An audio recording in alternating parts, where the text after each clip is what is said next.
হে কি অবস্থা সবার, আশা করি সবাই ভালো আছেন। তো আজকে আমি একটু অফ টপিক কথা বলবো। আজকে সকালে হঠাৎ করে আমি একটা স্বপ্ন দেখলাম। স্বপ্ন প্রতিদিনই দেখি, কিন্তু আজকের যে ড্রিমটা ছিল সেটা একটু ডিফারেন্ট ছিল। ডিফারেন্ট কিভাবে সেটাই বলতেছি। আমি এর আগে অনেকগুলি ভিডিওতে বলছি আমার কোনো মোমেন্ট কিংবা কোনো ভালো স্টোরি নাই। ছোটবেলার যে কোনো স্কুল কলেজ যে কোনো কিছু একটা পিকও নিতে পারেন, কোনো কিছুতে তেমন কোনো একটা ভালো মোমেন্ট বা তেমন কোনো কিছু মিস করি বলে আমার মনে হয় না। শুনতে একটু হার্শ মনে হতে পারে, বাট এটাই বাস্তব। তো রীতিমতো আজকে সকালে যে স্বপ্নটা দেখি সেটা হচ্ছে আমি আমার পুরনো যে স্কুল ড্রেসটা ছিল, মানে সেটা একদম শেষের দিকে লাইক 9-10-এর যে স্কুল ড্রেসটা ছিল সেটা পরে আমি হঠাৎ বাইরে ঘুরতেছিলাম। অ্যান্ড ঘোরার এক পর্যায়ে আমি রিয়েলাইজ করি যে ড্রেসটা কেন এখনো ছোট হয়নি।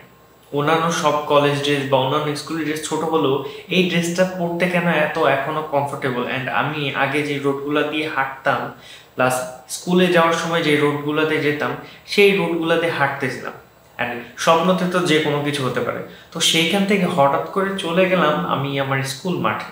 তো স্কুল মাঠে যাওয়ার পর দেখলাম সেখানে আমাদের ফটোশ্যুট হচ্ছে।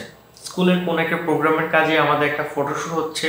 অ্যান্ড সেখানে আমরা, মানে আমি এবং আমার যে ফ্রেন্ডগুলি, আমার অন্য কোনো তেমন কোনো ফ্রেন্ডের কথা মনে পড়ে না, বাট ওই স্কুলের তেমন স্পেসিফিক কয়েকজন ফ্রেন্ডের কথা খুবই মনে পড়ে। And I miss them as always.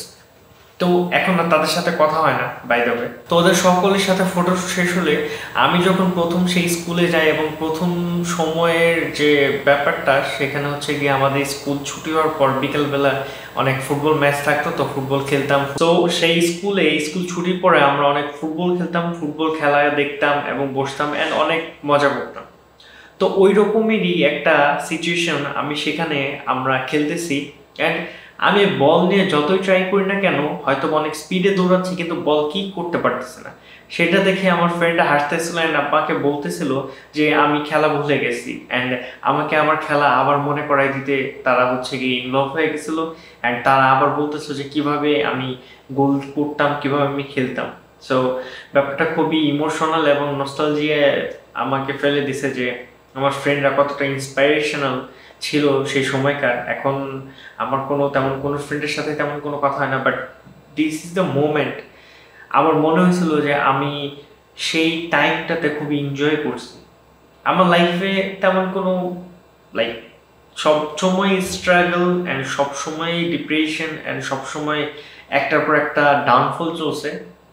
And কখনো হচ্ছে গিয়ে আমার মনে হয় না যে আমি হয়তো বা একটু সামনে যেতে পারতাম। বাট এনিওয়েজ কি কর, বাট সেই মোমেন্টটা ইন্সপাইরেশনাল, সেটা হয়তো বা আমাকে আবার রিমাইন্ড করে দিচ্ছে যে আমি হয়তো বা আরও ইন্সপাইরেশনাল অ্যান্ড আরও স্ট্রং হওয়ার জন্য আসছি। সো আমাকে আরও স্ট্রং হতে হবে এবং আরও ভালো কিছু করতে হবে। সো এই ছিল আজকের story, dream and of topic. And হয়তো বা রেগুলার ভিডিও বানাতে পারছি না, বাট ইনশাআল্লাহ সামনে regular video, I mean as usual র ভিডিও আসবে। ধন্যবাদ, ভালো থাকবেন সবাই, পিস। আর কোথাও হারায় যায়নি, আমি আছি এখানেই। অ্যান্ড আমি সব কমেন্ট আর সব কিছু দেখতেছি। সো আপনাদের যদি কোনো ইনকোয়ারি থাকে, so please let me no. ভালো থাকবেন।